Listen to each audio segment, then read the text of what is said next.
Nah, ketika dikatakan Yesus itu, kita perlu mengetahui, suara saya kedengaran? Bang? Kedengaran. Oh iya, soalnya ada telepon. Oke. Ketika kita berbicara mengenai rabi, rabi ini adalah titel yang para guru, ya, yang mana guru ini adalah guru hukum Taurat. Jadi orang-orang yang mengajarkan hukum Taurat itu disebut rabi.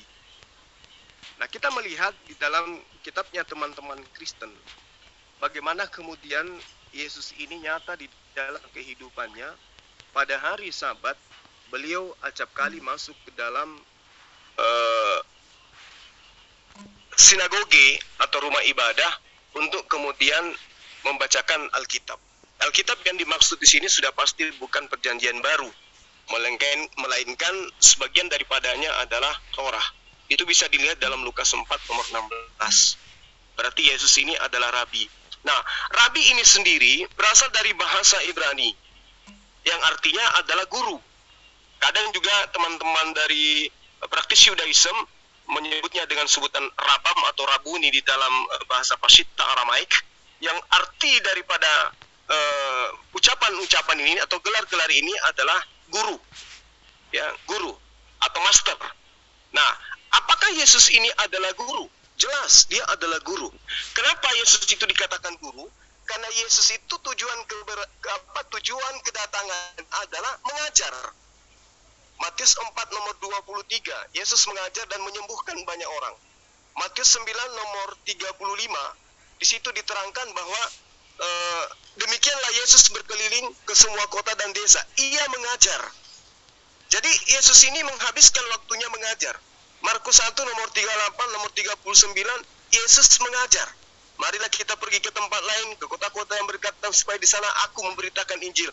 Karena untuk itu aku datang. Dia datang untuk memberitakan Injil. Dia datang untuk menjadi seorang pengajar. Dia datang untuk menjadi seorang rabi. Kedatangannya bukan untuk menjadi Tuhan. Lukas 4 nomor 15, jelas inti dari poin Lukas 4 ini, ya, dia mengajar.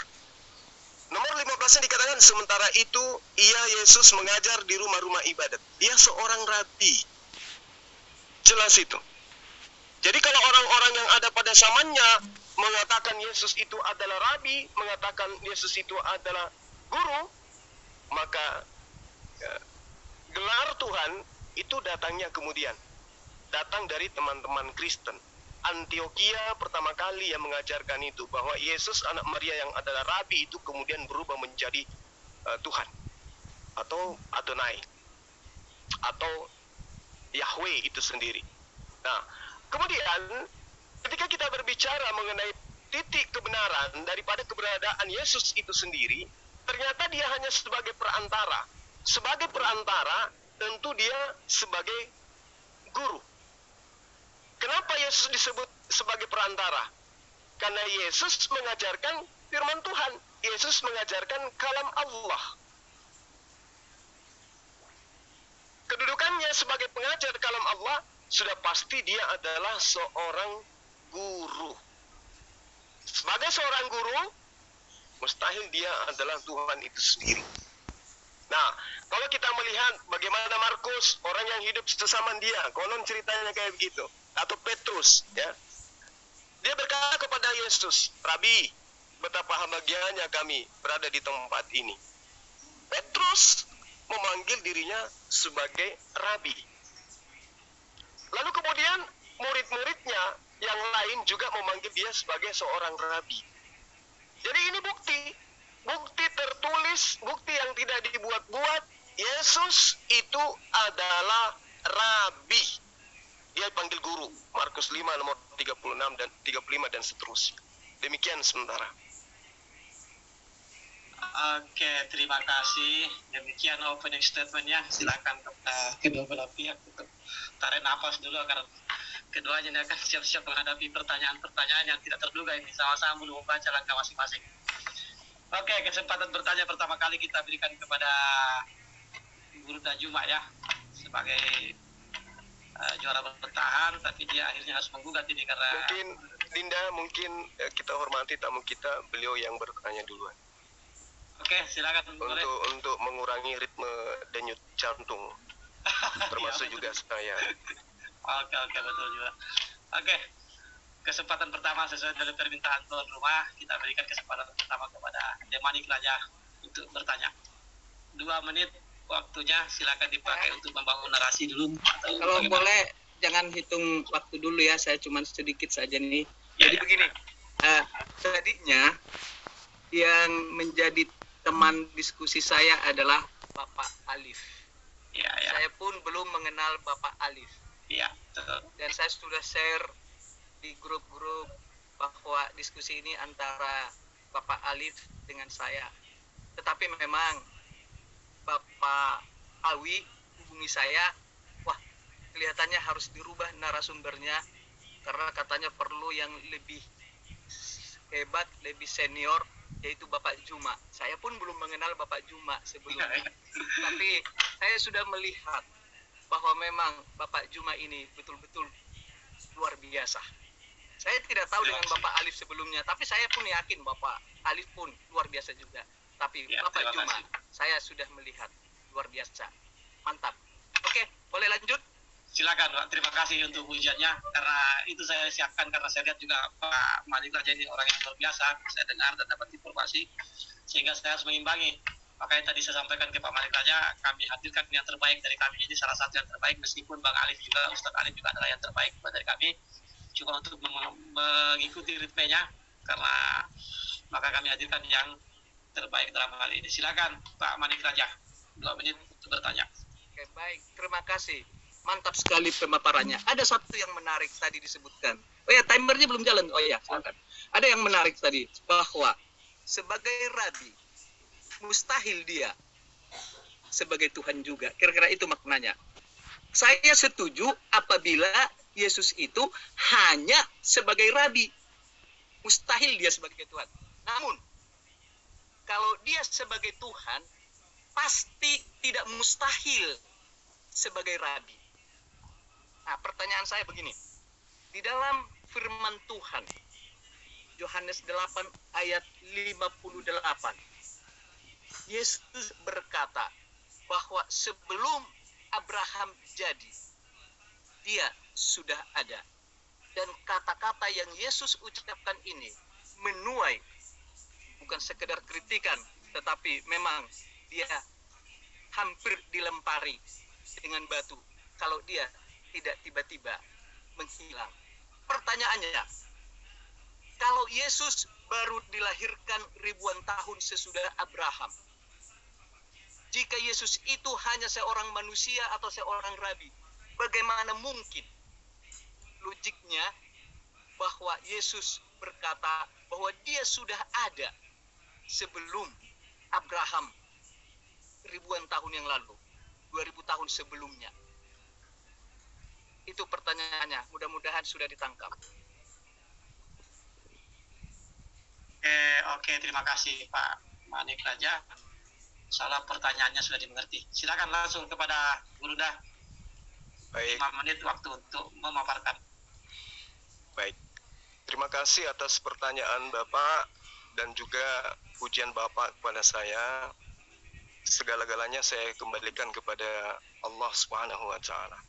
Pertanyaan yang sangat menarik ya dari Bapak yang saya hormati. Kalau Yesus itu hanya sekedar rabi, bagaimana mungkin kemudian dia mengatakan dia ada sebelum Abraham ada? Ini pertanyaan yang sangat menarik, Pak. Tapi saya ingin mengkanter pemahaman iman yang Bapak anut dengan dalil itu, dengan menggunakan data yang ada di dalam kitab Bapak. Kisah Para Rasul 3 nomor 20. Agar Tuhan mendatangkan waktu kelegaan dan mengutus Yesus yang dari semula diperuntukkan bagimu sebagai Kristus. Jadi, Yesus sebelum eksis menjadi manusia, dia sudah diperuntukkan sebelumnya di alam praeksistensi sebagai Kristus, sebagai Mesias. Jadi Tuhan sudah mempersiapkan itu, Bapak. Makanya ada nubuatan-nubuatan tentang Yesus. Kedatangannya sudah dinubuatkan. Kalau dikatakan kemudian bahwa Yesus ada sebelum Abraham, saya rasa kalau landasan ini dijadikan sebagai dasar pijakan untuk menuhankan Yesus, sebelum Abraham ada, Adam, anak-anak Adam, bahkan Abraham, bahkan Nuh dan seterusnya, itu jauh lebih dulu ada daripada Abraham itu sendiri. Kemudian, ketika Anda, sahabat saya, mengatakan Yesus itu adalah Tuhan berdasarkan dalil, aku ada sebelum Abraham ada. Kalau ini yang menjadi dasar pijakan, itu sangat lemah ketuhanan Yesus. Ya. Karena kenapa? Dia mengatakan, aku datang bukan atas kehendakku sendiri.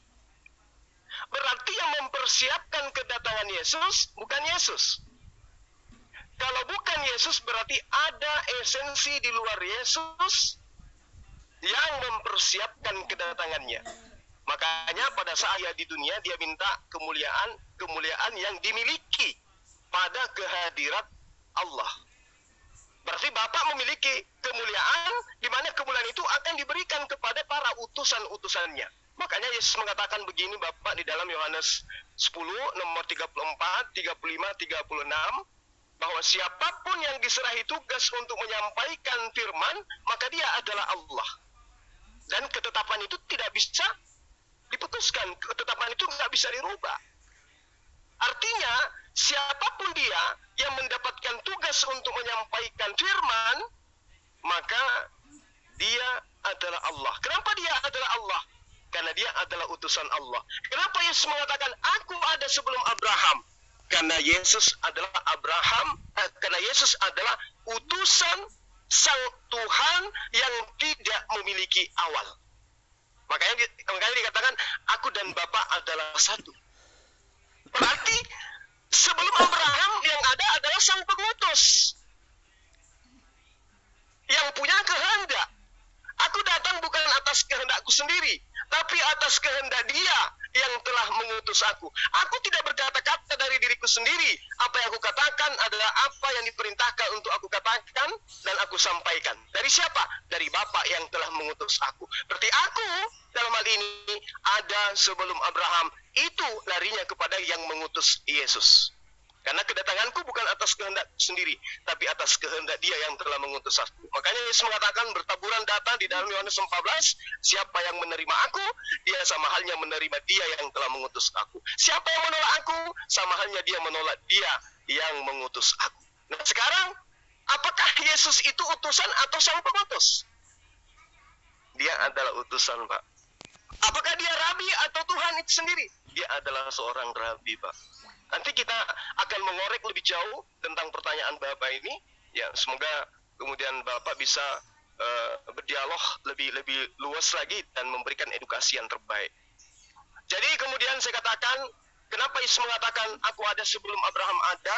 Karena Yesus ketika berkata selalu menobatkan, selalu dia sandarkan kepada Dia yang telah mengutus dia. Oke, terima kasih.